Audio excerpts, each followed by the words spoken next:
Hello once again and a good morning to you all this morning. Before I begin with my video, I would like to again introduce myself. My name is Maraya Yavala and I'm a first year student here at USB. Thank you. This morning I will be teaching you on the three different reading strategies for early childhood education. Like I said, I've always loved to teach and I've always loved to work with children.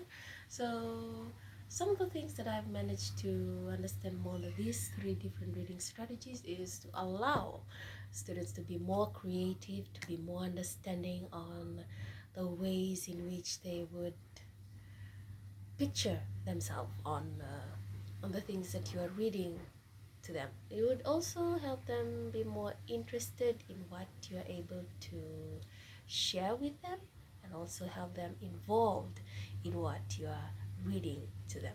So one of the three different reading strategies that I have picked out is reading aloud with expression. The second one is creating a print-rich environment. Thirdly is using phonological awareness activities. Okay. I will briefly explain more on these three different reading strategies for us to understand on these basic reading strategies that we allow early childhood education or early childhood students to gain more knowledge on these three reading strategies. So I have a book here with me. It's called Pets and Their Babies. So this is one of the reading aloud with expression. So having a class surrounding you, you would help them be aware, help them be more involved in what you're trying to read out to them, you're trying to share to them. So first I will begin with taking out a book, helping them picture out what is drawn, what is pictured at that particular storybook.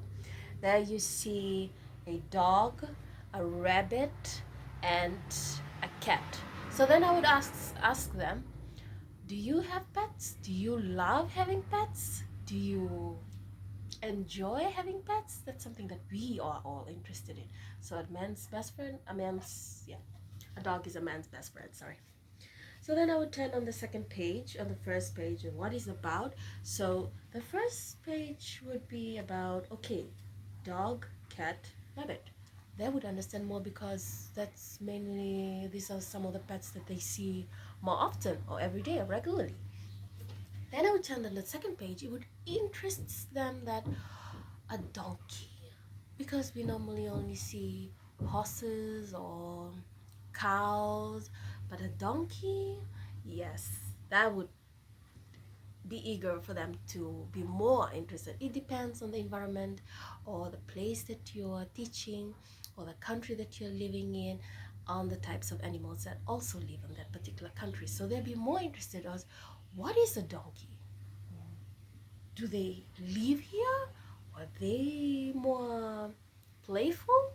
So do you know a mother donkey is? Do you know what a mother donkey is called? She is called a Jenny. Wow, a Jenny is also a student's name. So curious, very interesting. She is a Jenny donkey. So, and you would need to live somewhere with a lot of space to keep her and her baby fowl as pets. Donkeys are very friendly animals, slow and plodding, and both the Jenny donkey and the father, Nerdy, can give you rides. Wow. Jenny is the mother donkey, who is called a foal. A foal. A foal is a baby donkey, and the father donkey is also somehow called Nettie. Wow, see, they have their names and it interests them. So Nettie, foal, and mama donkey is called Jenny. So these are some of the things that you would love to read aloud. It will also interest the children for, to listen more and have that creative mind that they would put themselves in that picture. Wow, that is a creative family. And the second page would be a goat. You're pointing out the pictures, you're having them to look around on the environment. They live on a farm, there's a house, there are beautiful flowers, they're living in probably in an area where there's more sun and more where the animals actually live. Lots of farmers keep a few goats because the nanny or mother goat gives lots of rich milk, which many people like better than milk from cows. Why? Why do they always love this goat milk better than cows? Students will be more curious as to they will be asking, Madam, why do they love goat milk than cow milk? That way you would help them understand more in reading more about. It is often made in butter and cheese too. But her baby, small little guy here, is called a kid. And it may grow into a nanny or a billy goat like its father. So, these are some of the things that you would be able to understand, let the students understand more on the families and the names of these animals.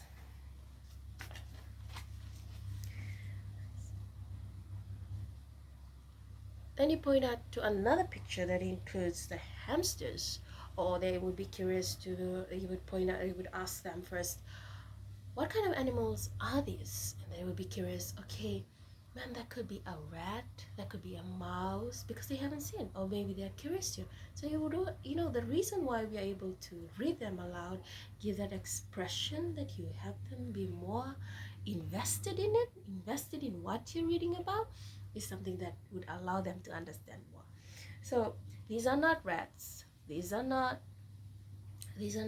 mouse, or you would call it, or you'd be curious about. You need to affirm them or reassure to them that these are some of the animals that may be different from what their perspective is about. Hamsters are nice little animals to keep and pets. As pets, they will settle almost anywhere, and they do not cost a lot of money to buy or to feed. They are always happiest living with the other hamsters, and they are also very clean and quiet. See, this sentence talks more about this particular family here, hamsters. They don't cost a lot of money, but they are sure are very clean animals. So these are some of the storybooks that I brought out for children to understand more, for children to gain more knowledge on the first reading. The first strategies is also having them invested in what you're trying to help them understand or help them read. Sorry, not to read, but reading to them helps them to gain more knowledge and helps them to be more invested in what you are reading about.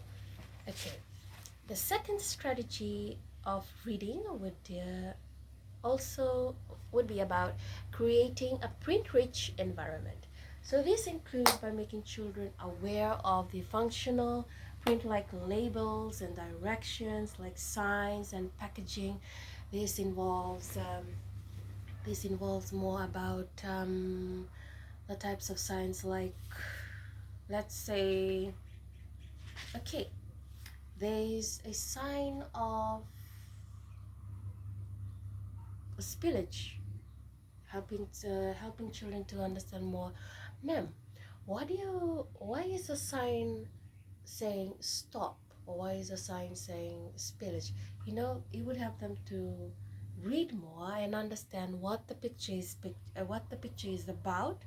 Like, say for example, the drawings behind me, they give out that ideas, they give out that expression for them to understand, okay, the picture behind me is written be happy, the shark is happy, or the drawing is about being happy, or the creativity of being happiness.